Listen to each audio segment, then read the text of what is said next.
और असम में अभी तुरंत आज ही एनडीआरएफ की एक टीम भेजे और जल शक्ति के मंत्री भी वहां पे जाए, क्योंकि जिस प्रकार से एम्बैंकमेंट चारों तरफ टूट रहे हैं, पानी जिस तरफ से बढ़ रहा है, बहुत ही एक खतरनाक एक वातावरण वहां पे है। गौरव गोगोई जी।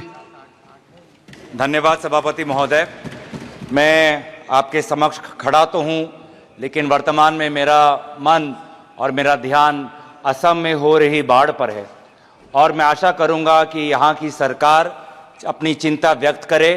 और असम में अभी तुरंत आज ही एनडीआरएफ की एक टीम भेजे और जल शक्ति के मंत्री भी वहां पे जाए, क्योंकि जिस प्रकार से एम्बैंकमेंट चारों तरफ टूट रहे हैं, पानी जिस तरफ से बढ़ रहा है, बहुत ही एक खतरनाक एक वातावरण वहां पे है। आप भी बिहार और यूपी में देखते हैं कि कितना बाढ़ के और कटाव से लोगों को कितनी परेशानी होती है, और इसीलिए मैं चाहता हूं कि यहाँ की सरकार